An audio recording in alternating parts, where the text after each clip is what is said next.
Hello নতুন মা-বাবারা সবাইকে স্বাগতম জানাচ্ছি আশান্স মম চ্যানেলে। এখন প্রচণ্ড গরম চলছে আর এই সময়টাতে সবচেয়ে বেশি কষ্ট হয় আমাদের ছোট্ট নিউবর্ন বেবিদের।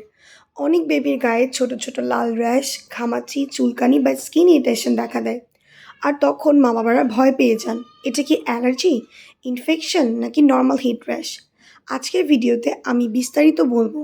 হিট র্যাশ কেন হয়, কিভাবে বুঝবেন বেবির হিট র্যাশ হয়েছে, কি করলে দ্রুত কমবে, কোন ভুলগুলো কখনো করবেন না, আর নিউবর্নকে গরমে সেফ রাখার ইজি টিপস। তাই ভিডিওটা স্কিপ না করে শেষ পর্যন্ত দেখুন।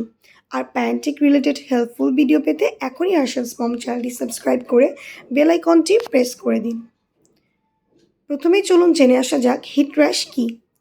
গরমে যখন বেবি অনেক বেশি ঘামে তখন স্কিনের ছোট ছোট সোয়েট গ্ল্যান্ড ব্লক হয়ে যায়।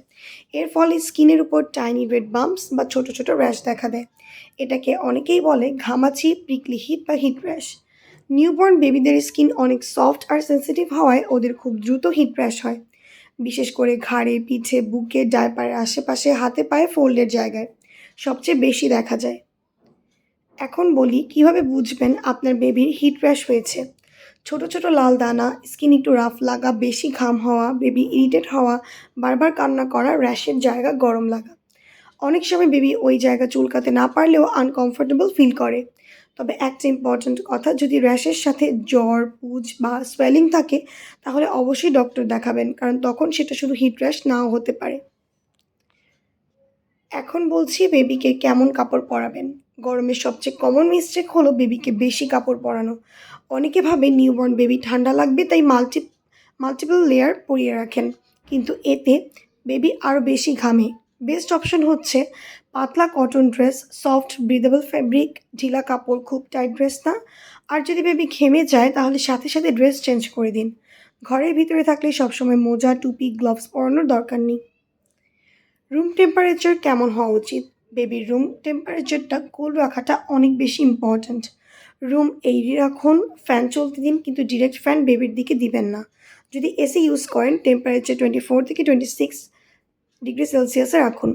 আরেকটা মিস্টেক অনেকেই করেন, বেবিকে থিক ব্ল্যাঙ্কেট দিয়ে ঢেকে রাখেন। গরমে এটা অ্যাভয়েড করুন। এখন বলছি ফিডিং টিপস।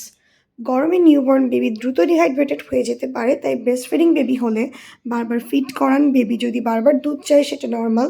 6 মাসের কম বেবিকে এক্সট্রা পানি দেওয়ার দরকার নেই যদি সে ব্রেস্ট ফিড করে। আর ফর্মুলা মিল্ক হলে বটল পারফেক্টলি ক্লিন রাখতে হবে। ফর্মুলা ফ্রেশ বানাতে হবে, কারণ গরমে ব্যাকটেরিয়া দ্রুত গ্রো করে। এখন বলছি হিট র্যাশ হলে কি করবেন না। খুব বেশি পাউডার ইউজ করবেন না, স্ট্রং ক্রিম লাগাবেন না, র্যাশ চুলকাবেন না, বেবিকে রোদে নিয়ে যাবেন না, অতিরিক্ত তেল লাগাবেন না। অনেকে হিট র্যাশে থিক অয়েল লাগান, এতে স্কিন আরও ব্লক হয়ে যায়। এখন বলছি হিট র্যাশ কমানোর ইজি হোম টিপস।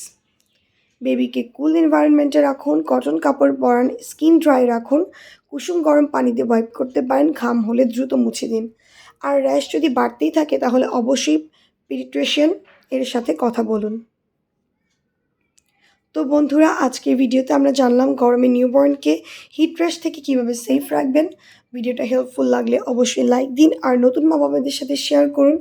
এমন হেল্পফুল প্যারেন্টিং, বেবি কেয়ার আর মম লাইফ রিলেটেড ভিডিও পেতে এখনই আশান্স মম চ্যানেলটি সাবস্ক্রাইব করে বেল আইকনটি প্রেস করে দিন। সবাই ভালো থাকবেন, আপনার বেবিকে সেফ রাখবেন। আল্লাহ হাফিজ।